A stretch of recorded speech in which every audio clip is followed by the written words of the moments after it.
Why? Hindi mo pinapapasok sila mayor doon. You are hiding something. Anong meron sa loob? Para ngayon, makaligtas ka pa. Otherwise, I'm telling you, may kalalagyan ka mamaya. Hindi panay-kalakal ang pinapasok nyo. Wala nga dumi. Wala nga nakita. Lilinis nga eh. So, meron kayo tinatago sa amin, Kapitan. Umamin ka na kung ano yung ginagawa doon para makatulong ka sa bayan. 5 stories, junk shop. Huwag mo ako pinaglolo ko, Kapitan, ha? Ano totoo? Anong ginagawa niyo dyan? Alam mo yan, kapatang ka, dapat alam mo anong ginagawa sa loob ng yan. Pakukulong ka namin dito, maniwala ka. Isa pa, ano talaga ang ginagawa ng mga tao dyan, yung mga pumapasok? Mr. Chairman, I think this resource speaker is lying to his teeth. And in accordance to what we have seen, ano? Mr. Chairman, Kapitan, ito nasa area mo to ha? Totoo to ha? Totoo to. So yung sinasabi mo, totoo to.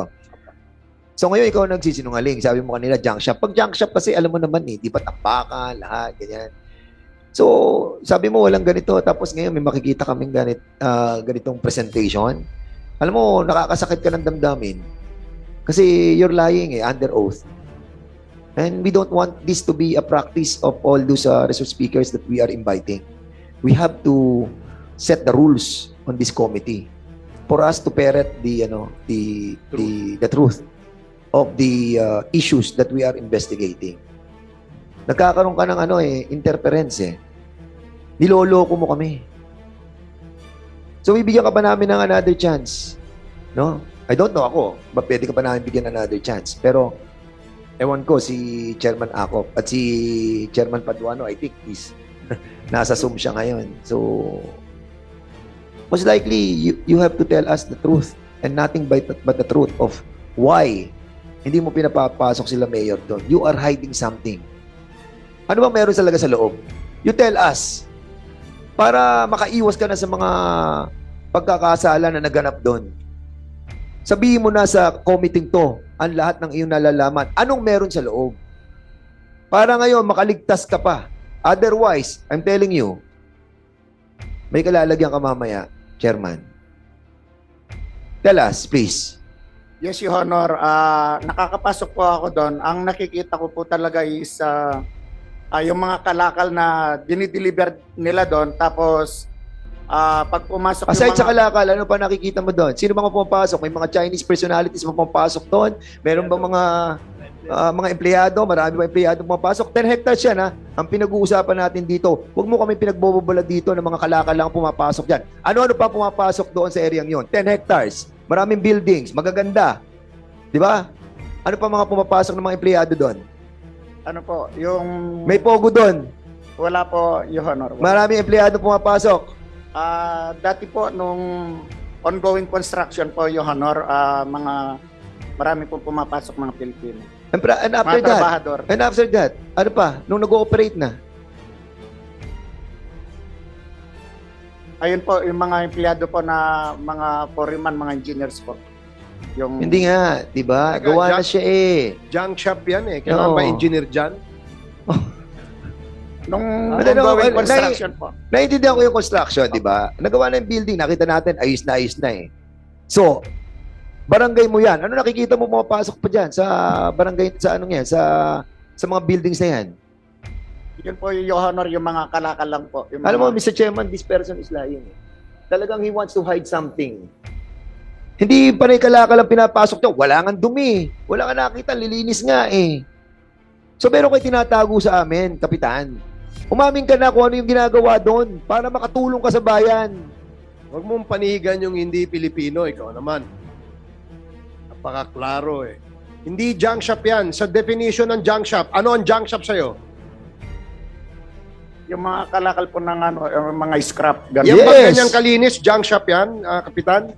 Meron po kasing portion doon sa area, doon sa mga warehouse, Your Honor. Meron pong mga makina na ginigiling po yung ginigiling nila yung mga plastic bottle. Alam mo, ganun. Kapitan, okay, sabihin na natin na meron siyang junk shop. Doon sa isang portion ng 10 hectares, meron siyang junk shop. Huwag mo nang i-discuss sa amin yan. Okay na yan. Yung ibang mga buildings na ginawa doon, anong ginagawa sa mga buildings na yon? Bali, ano po, yung ibang yung sa warehouse, doon po nilalagay yung mga dinideliver nila mga cartons, mga plastic Huwag bag. na nga natin pag-usapan yung mga scrap. Yung mga nakukuha mga scrap, nasa isang portion na sinasabi mong warehouse. Doon sa mga buildings na pakinakita, anong ginagawa sa mga building yan? Ikaw ang kapitan doon, dapat alam mo yun. Ano? Yan, yung mga building na yan, anong ginagawa dyan? Yun po yung building na nakikita po natin. Nandyan po yung opisina nila ngayon. Ganyang kalaki ng opisina ng junk shop. 5 stories, junk shop. Huwag mo ako pinaglolo ko, kapitan, ha? Ano totoo? Anong ginagawa niyo dyan? Alam mo yan, kapitan ka, dapat alam mo anong ginagawa sa loob ng yan. Pakukulong ka namin dito, maniwala ka. Isa pa, ano talaga ang ginagawa ng mga tao dyan, yung mga pumapasok? Ang alam po, Ang alam Your ko, Honor, dapat alam mo dahil ikaw ang kapitan. Negosyo na andyan. Anong negosyo meron dyan? Aside from junk shop. 10 hectares. 1 hektarya para sa junk shop. 9 hectares. Anong ginagawa ng mga tao dyan? bali, ano po, Your Honor, yung sa baba po kasi, ang alam ko, mga office ng secretary din yung sa taas po, Mr. Chairman, residential, nagsisinungaling itong taong to. residential po ng ano, residential O po residential. ni Mr. Alex Go. Residential. Opo. Isang building, residential ni Alex. Sa pag-inspection po namin kahapon, kasama ko sila mayor po at saka yung sa PD, yung PD Okay, tools kapitan, namin. yung isang residential, okay? Sabihin na natin, isang residential doon, 1 hektarya para kila Alex. Yung 8 hektarya na meron pang mga ibang mga klaseng buildings, anong ginagawa doon? Anong meron doon?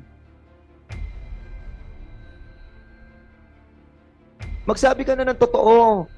Yun po, Chairman, para makaligtas ka sa problemang to, sasabihin namin sa'yo, makakasama ka dito. Anong meron doon sa 8 hektarya? 2 hektarya na binigay natin sa 1 hektarya ng junk shop. 1 hektarya sa bahay ni Alex. Yung 8 hektarya, anong meron? Anong meron? mga warehouse po yan, Your Honor. Warehouse po ni Mr. Goong. Mayor, ilan ang buildings na nandun? Yes. Yung Mr. Chair, yung pong isang building na 5-story residential po 'yan. Okay. Ito pong nakikita natin sa big screen. Yan po ay opisina yung nasa baba at may mga Kwarto-kwarto. meron pong mga room. Napasok mo na ba to, Mayor? Kahapon po yung ground floor, second Nakita floor, niyo yung mga loob? 6th floor yun po. Anong meron po sa 6th floor? Under construction pa po yung nasa 3rd and 4th. And 6, may mga hindi pa Ilan tapos. buildings po ang ginagawa doon? Yung sa nasa taas, nandito po yung municipal engineer ko. Pero yung pong tapos dyan, 1, 2, 3. Yung kasi yung isa po, sabi ko sa municipal engineer na kailangan na sulatan mo sila para i-condemn yung isang building dahil tumagilid po. Baka may madisgrasya tayong maputukan dyan, kaya wag ka nang magpatumpik-tumpik, kailangan na sulatan. Pero na yan have you visited all the being constructed na mga buildings doon? Lahat ba nabisita nyo na? Meron na po bang mga tapos? Ilan po bang buildings lahat ang pinag-uusapan Ito natin? po mga i-rise nito ba nasa 6 and 7, 5, 1, 2, 3, tatlo po. At saka isang isang mini parang convention na may basketball Merong mini court. convention sa isang building. So, Opo, okay, yung Mayor, nasa- sandali. Para maliwanag tayo. So, in other words, may mga 7 mga buildings na nandun. More or less, ilan? More or less po. Ito po municipal engineer ang may alam dito dahil may mga kino-construct po doon sa pinakaharap. Pakisagot, Mr. Municipal Engineer. Sige, municipal engineer. Ilan ang mga nakita niyo mga buildings po na ginagawa doon sa area? Good afternoon po, Your Honor. Yung TriStar Soto po. Tama po si Mayor, nasa 6 to 7 buildings po yung Yung malalaking plus, mga... plus po yung mga warehouses po sa likod na sinasabi nila. So, yun sinasabi niya mga warehouses. Yes, So, po, Your saan doon ang junk shop? Meron junk shop. Sa likod po, Your Honor. So, dun sa meron mga- talagang junk shop siya. Meron naman po. Gano'ng kalaki yung junk shop? Warehouses po yun, nasa mga 15 plus po na warehouses po. Isa sa mga or Isa one sa mga to warehouse, ginamit nila sa junk shop. more than one po, Your Honor, yung ginagamit nila sa So, warehouse. 7 mga buildings ang ginagawa doon. Lahat ba yun tapos na? Hindi pa po, Your Honor. Under construction pa po yung iba. Pero ano yung sinasabi ni na nakatira na doon si Alex? Kapitan, sino yung nakatira doon sa sinasabi mo sa isang building? Sila Mr. Alex Goong po, Your Honor. Mr. Chairman. At saka yung mga anak niya po. So, andun pa rin sila hanggang ngayon. Have we invited Mr. Alex Won? Is that a motion? Yes, I think we have to invite the Mr. Alex Won to shed light on Okay, this there's a motion matter. to invite Mr. Alex Goong, the owner of Infinity 8 Junk Shop. Yes, In the junk shop. next scheduled committee hearing. Comsec, please take note. And the motion is carried. Mr. Chairman, meron lang ako tanong kay Mayor. So, chinek niyo yung kanilang mga business permit, clearance, lahat. So, ang sinasabi niyo kanina, wala. Wala po, wala. Walang in-apply na... Application lang po yung nakapasok sa munisipyo. Hindi, pero doon sa nakita niyong barangay certificate, kasi pag yung nag-a-apply yan ng... Mr. Chair, ang sabi po kasi, hindi pa sila nag-ooperate. Hindi, sa construction permit. Wala po, wala po. Nandito po yung municipal engineer. Lagi ko pong tinatanong yan kung okay na yung construction Okay. permits nila. Kapitan, nag-apply ka ba ng... nag-apply sa iyan yung may-ari, si Alex. Nag-apply ba siya ng permit, clearance? Binigyan mo ng clearance for construction? Meron po, Your Honor. Sigurado ka, nagbigay ka ng clearance, ha? Clearance for nung una po yun sa fencing. Oo. Sa Fencing. O yung sa building, Sa bakod po. yung sa pagpapatayo ng building, clearance, sa construction permit, wala kayong issue. Kumukuha yan ng barangay clearance para doon sa mga itatayo nilang mga building Binigyan mo ba sila ng barangay clearance? Sa fencing mo lang sila binigyan. Yes, Your Honor. So in other words, Mr. Chairman, illegal na yung construction na ginagawa nila. So basically, ang sinasabi ni Mayor is true that dapat ipadlock nyo na yan at huwag nyo na ipatuloy ang pagpapagawa niyan. Dahil kung wala silang permit, construction permit and everything, di ba? Even may barangay clearance at wala kayong permit na binigay for construction, pwede nyo siyang ipatigil right away. Di ba? Have you done that? Yun po ang next step namin, Mr. Chair. Siguro po within this week or opo, tama. Within this week po kailangan ng may padlock. Oh, you get the assistance of the PNP as well para mapa-stop po yung construction niyan unless they were able to secure yun lang lahat ng mga requirements on the construction of those buildings. And what's the purpose? What's the purpose? Kasi yung warehouse ma'am, wala rin. Yung pagtatayo nila ng mga warehouse. And even kung nag-cooperate na sila ng kanilang junk shop, meron ba silang clearance coming from the hindi sa ano lang sa NBI nila sa Office of the Environmental hindi sa ano lang sa Menro, meron ba sila? O wala. So illegal yung pagpapasok ng mga doon ng mga kalakal, hindi pwede yun. And even the warehouse, wala ring wala ring clearance, wala ring permits. Okay, sige, municipal engineer. Yung mga warehouses po, meron pong mga building permit. Lahat? At occupancy. Yung pong mga Yung warehouse. building lang ang wala. Yung pong building permit, meron po yung iba, kaso hindi po nasunod yung plan. Kaya sinunatan namin ni Mayor yung pong sinabi niya. Yung mga plan po. Yung Variation mga lang yun changes sa po, yes plan. po. You Kaya ask po, for the occupancy, variation. wala po. Oo. Anyway, doon sa 7 building na sinasabi nila, ilan doon ang wala? Lahat? Hindi naman lahat, ilan? Mga 3 po yung nakapag-secure po ng building permit. Yung iba po, hindi po secure po, Your Honor. Okay. Yun lang muna, Mr. Chairman. Tingin ko, Mr. Chair. hindi ko alam kung nalilito tong si Kapitan or talaga nagsisinungaling Pero basically, we need to really invite the owner. Yes, I agree with you, Congressman Fernandez. Thank you. Congressman Flores. Thank you, Mr. Chair. Engineer, so you said that there were 7 buildings, correct? 6 to 7 buildings. Ang status ng mga buildings na to, completed na lahat, hindi pa? For construction po yung iba, Your Honor. Yung iba po Ilan ang for incomplete. construction, ilan ang completed? Yung last time po namin nakapunta ni Mayor kahapon, Alos dalawa po yung finish na, yung iba. Dalawa yung completed na. Opo. At yung iba, about 4 to Yes po, Your Honor. 3 are hindi pa. Opo. No? So, example, building number 1 is yung residence. Opo, Your Honor. Example, let's just name it this building number 1. Ilang stories yun? May Yung building number 1 na sinasabi 5 ko, po, na 5. residence. Ha? 5 po. 5 stories. Story po. Residence lang, ha? Opo, Your Yung building number 2, yung nakikita natin ngayon. Opo. Ilang stories yan? Nasa 7-story po. 7 stories.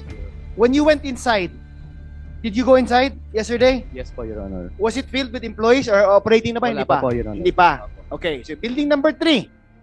Ano? 5. 5 stories din.